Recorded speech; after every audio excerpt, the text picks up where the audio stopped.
Good afternoon. You're at Springs in the Desert, and if you're new, I'm Desert. And if you're not new, thanks for coming back. I love to see you. Thank you so much for choosing to spend part of your day with me. It means a lot to me. I love it. Today I'm going to be making a spaghetti sauce with meat. I prefer a spaghetti sauce with meat to a marinara sauce. I find a marinara sauce to be a little bit plain. I like throwing everything but the kitchen sink in there, kind of. And I just made a fresh batch of garlic pucks for the freezer, and I have a big bag of already chopped up onions, and I'll get to showing you the ingredients in just a moment.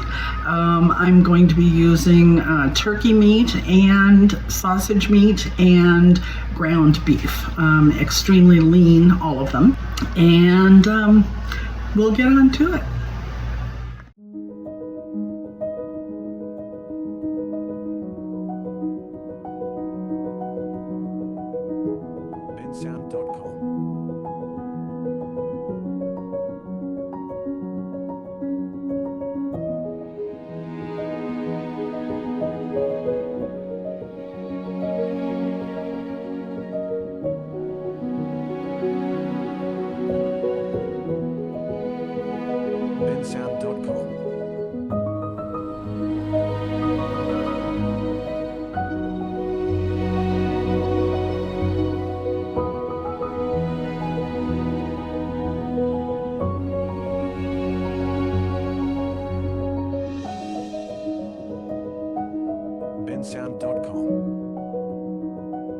Okay, here are our meats.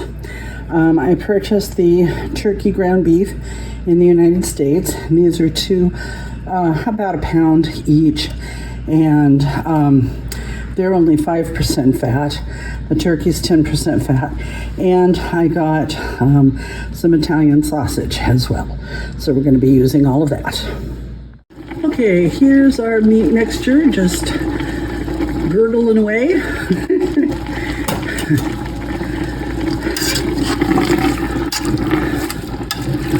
A lot of liquid to get through. Now when I'm canning it tomorrow, I'll have the camera set on the tripod, and also you can see what we're doing instead of my doing it by hand. But there's my kitchen. Is the worst place in my house still, and there's just really no place to put it here.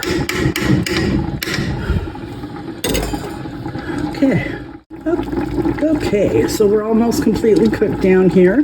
Sure is a lot of moisture for only 10% fat meat. Interesting. Anyway, I'm gonna get the onions and garlic, and I'll be right back. In case you haven't seen them before, these are the garlic pucks that we make up in advance, and they are a tablespoon each. And I put them in my freezer, and I'm gonna put them in a Ziploc bag. But right now, I'm going to use some of them to put in this spaghetti sauce. This is a bag of chopped up bell peppers and onions that we're going to add to the mix. There's that big block in there. And then these are more pre-chopped onions. It's hot here today. It's 104. And I have no air conditioning in this part of the house yet. I have it in my office, I have it in my bedroom, my son's bedroom. We haven't gotten to the living room yet. That'll be this November during Buen Fin, which is their version of Black Friday. At any rate, so all of those pieces are in, the onions and the peppers, and the meat is done and the garlic is in, and as soon as that big lump of frozen veggies thaws and I get it all stirred in, we'll be adding in the spices. Okay, there, we're all thawed and stirred in together, and boy is it smelling good in here, and I haven't even put in any spices yet. Okay, now in here is a 1/4 cup of Italian seasoning and a 1.5 teaspoons of black pepper. And I'm going to grind all that up and put it in the spaghetti sauce. Okay, I harvested a bunch of fresh basil to put into my sauce, and I'm going to Slice it up really thin in what's called a chiffonade. To do this, I take the leaves of the basil, or whatever herb you're doing, and I put them all together.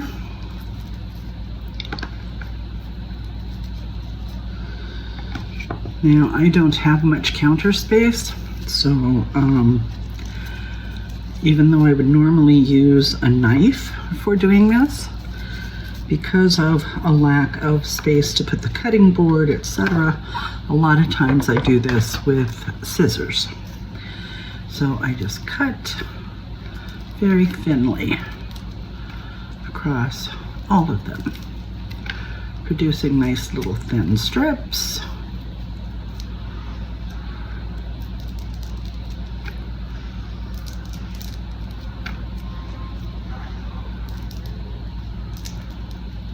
I use these scissors for food all the time, and I got them ready before using them.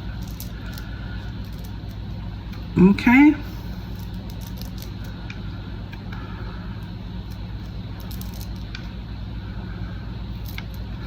Now, I'll show you what this produces. There's the size of the original leaves and the chiffonade to compare it to. Okay, there's the basil for the sauce. Well, hi friends. I'm so glad you came to spend some time with me today.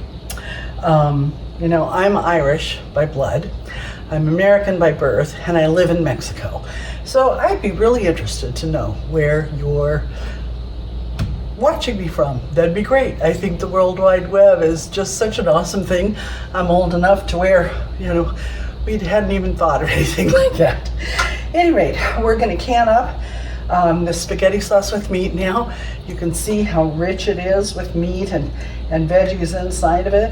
We got all those bell peppers and fresh tomatoes and 5 fresh onions and 6 pounds of 5% fat hamburger meat and 10% sausage, and fresh basil from my garden, and Italian seasoning and garlic pucks, and you know, it's just wonderful stuff. So we're gonna start canning it, setting it up, and canning funnel set up here, and I've got 12 sterilized mason jars, and the tops and rings are standing by, sterilized. And this is much hotter than it would appear right now. It's over 100 degrees here, and I don't have air conditioning in this part of the house yet, so it's not steaming very much, but it's hot. I couldn't touch it, that's for sure. So we're preparing a hot pack to go into the pressure canner that you see to my right, about where my elbow is. And when you're canning meats, you have to process it for a very long time. Tomato products usually don't need a pressure canner. They just need a water bath canner. And there are some countries where people water bath canned meats, but I don't think it's safe, and I won't, you know, bag on anybody from somebody else that has a channel that does that. That's up to you to make up your decision, but make up your mind. But I believe that with meat in the sauce, it needs to be pressure canned, even though tomato is a high acid food. Anyway, I know that it's going to take me quite a while here to fill all of these jars. I've got a brand new case of a dozen next to me, and that would probably be pretty boring for you. So I'm going to go ahead and sign off for a minute and bring you back when I've got more of it done. Yeah, this would be really boring if you were watching me the whole time. I filled 2 quart jars, and then I sit down and take the weight off of my knees And then I filled 2 more quart jars, and so yeah, it would take a very long time for you to be watching real time. But you can see we're a little farther down. And I go by the USDA guidelines, and ball canning books are the ones that I really depend on for accurate safety information. I know that there are a lot of videos from other places that do other things, and I also know that people canned for many years before there were pressure canners, but I prefer to stay within their guidelines, you know, and I really can't, in good conscience, recommend anything else to any of you. Well, friends, I'm getting a little warm, but we're on our last jar. I've got a dozen quarts. This will make a dozen set up here. And we'll have a little bit of sauce left over, which is perfect because I have 2 lovely, young, little, hopefully very tender eggplants in the fridge. And I would love to make some eggplant parmesan. So this would give me enough sauce to do that. I'd say it's been a productive couple of days. I have all my tops and my rings standing by to cover these jars. And I've been told that ball jars is no longer recommending boiling the lids because evidently it was affecting the seal, the rubber on the seal, and things weren't sealing properly. So here's my dozen jars all ready to go. And I'll put the lids and all on them and get them in the pot and show you when we get to that point. Okay, now we have all of our rings on except for one, and I wanted to show you the last one because you don't want to put them on too tight, just finger tight. That's it, because you want there to be room for these lids to expand and lift up a little bit to let air out from inside. That 1 inch head space that you leave in between the sauce and the top of the jar. This being loose allows the air to escape, okay? And then the ring is not necessary for a proper seal. When we take them out, I'll show you and let you listen to the sound that the jar makes when it seals properly. Okay, we'll get them into the canner. Okay, just a quick shot to show you the quart jars inside the canner. I'm going to put the lid on and start the process. Okay, lid is on and fire is going. Now, first thing that will happen when you're canning meat, you need to get the temperature up to 240 degrees, and regular hot water bath canning won't do that. That's why you need a pressure canner. The dial on the top shows pressure. The little post that's just to the right of it there gets this put on it. It's a weight. I live at sea level. Excuse me. So where I live, you see the heat and the steam pressure combined will bring the temperature up to 240, which kills botulism. That's why we do this. So first, we will bring it up to boiling. I already had it hot, obviously, because the jars were hot, the sauce was hot, the canner was hot, so that everything was the same temperature. You either want to have everything cold or everything hot, and meat products, to can them, they say to start with everything hot. So we will bring this up to an actual boil, however, and steam will start venting from that little post. And once it is steadily venting, I have to set a timer and let it vent for 10 minutes. That makes sure that all of the oxygen is out of the pressure cooker and it is filled with steam, because it has to be filled with steam in order to do the pressure cooking and bring the temperature up to what it needs to be. So after that when that has come to a steam, I'll show you what it looks like, and then we will put the little weight on there. That is the tool that you use for removing the jars from and for putting them in. And I just got through using it to put all of them in there. So when it is coming out steam quite fast, I will come back and I will show you in the video, and then we will set a timer for 10 minutes. That'll be off camera, obviously. I mean, I'll show you setting the timer, I guess, but you know, I'm not going to make you wait 10 minutes of watching steam. Any rate, when that happens, we put the weight on top of the steam. There is a little plunger over here that will pop up, showing that the pressure is complete inside the unit. And then the dial will begin to climb. Now, I have to have it at 10 pounds of pressure because I live at the beach. I am literally about 5 feet above sea level. So I use the lowest, which is 10 pounds of pressure. And we are going to be canning it for, oh gosh, what did it say?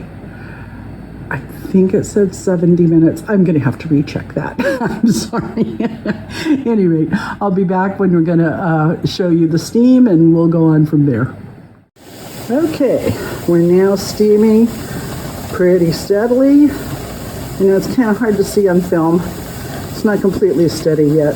As soon as it's completely steady, I'll start the timer for 10 minutes. We'll be back.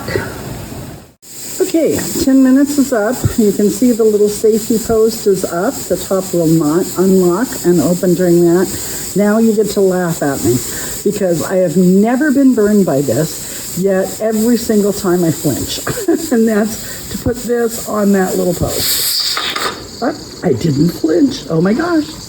Okay, so now, I guess because I was on camera, it says to take it to 11 pounds, which that mark in the middle is 10 pounds. So 11 pounds will be one more over. So we wait until that reads 11 pounds pressure, and then we want to maintain it at that pressure for 70 minutes. Okie dokie, I'll be back. We're getting there. It's up to 7 pounds, almost 8. Okay, got distracted a little bit and it went up to 12. Well, going over is not a problem, really. The problem is just if you're under, you will not get to the right temperature. So that's not a big deal. But as you can see, I lowered the flame as low as it'll go. And we'll see if it'll maintain at least 11 on that low flame. Alrighty, our 70 minutes is up. And as you can see, I finally got it balanced out at about a little bit over 11. Now, you have to let that temperature gauge come all the way down and let this post drop down. And before you do anything else, then when all of that is done, you can take this off and wait another 10 minutes before opening it. I'll show you as we do it. So close, but still not completely down, and the post on the left-hand side hasn't dropped yet. Do not try to do it early. Okay, I heard the little plunger drop from my desk, so I knew it was okay to come over here. Now, it is down to 0. Be careful when you take this off. Take it away to where if there's any steam left in there, it's going to go somewhere else other than in your face or on your hand. All right, but there shouldn't be any. Now, we set the timer for 10 minutes because this will allow any additional leftover steam to escape. And after 10 minutes, we can open this lid. And there are our 7 jars, all done and ready to come out. Hear that? That's the sound of it sealing. That is good news.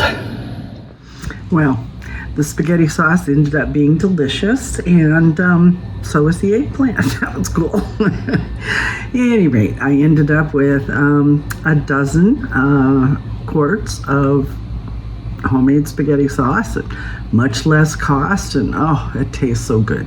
And it's so nice seeing those filled jars on my shelves, you know. That's it. I want to thank you so much for being here. And here at my desk this weekend, today is the 6th of November.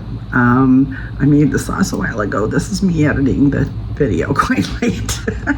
Any rate, I leave tomorrow morning for Nogales for my picking up all of my mail and doing a Walmart shopping and going to Home Depot and stuff like that. And one of the things that I'm picking up is the big map for this empty wall that I've been showing you. This from the cow skull all the way over there, all the way to the kitchen is completely empty. So I have a big world map on order, and when I get back home, I'm gonna go get a big cork board at Office Depot or something, and put it up there. And anybody that gives me a shout out as to where they're from, where you're watching this from, I'll put a push pin in your location. And if you don't mind, I'll put your name. If you don't want me to do that, just say so in the comment below, and I won't include your name. I'll respect your privacy. But I think it would be awesome in the future just to do a little video, a little quick video of what it looks like and where people are looking at it from, and you might see your name up there. You never know. At any rate, I think that would be fun. I'm looking forward to that. I'm also picking up my food dehydrator, so look forward to all kinds of dehydrating stuff, because I've been chomping at the bit for that for months. So I'm going to be off and running as soon as I get home with it. I will be doing unboxing videos while I am in Nogales in my hotel room, because I don't have that large of a car, and it's going to be a challenge to fit everything in it to get it home. So I definitely have to take it all out of the boxes to be able to fit it back in the car, along with the food that I'm going to get, because I'm getting my Christmas ham and my Thanksgiving turkey and, you know, big bulky things, as well as what's at my mailbox. So I'm looking forward to that. Leave tomorrow morning. It's a full day drive up there. And on Saturday, I will get my prescriptions filled, and I'll go to Home Depot, and I'll go to my mailbox. And then first thing Sunday morning, I'll go to Walmart and pick up my online order from them. And then I'll spend the 11 hours driving back home. So I'll get home late Sunday night, and I have a lady who's going to come over on Monday to help me unload the car, because with my juggling all those boxes and unpacking everything and putting it all in the car and putting it all in the room and putting it back all in the car, you know, I'm going to be tired, and 22 hours of driving. I'm going to be tired. So I have some help coming on Monday, and I have videos scheduled to drop every other day over this weekend, so you won't even miss my being gone. So thank you so much for being here, and let me know where you're from. Let me know what you want to see. Let me know what you like. Please do subscribe and hit the bell icon so that you'll get messages for every time I load a video. And I'd love a thumbs up. That always makes my day. Anyway, God bless you all, and I hope that you're doing well. Toodles.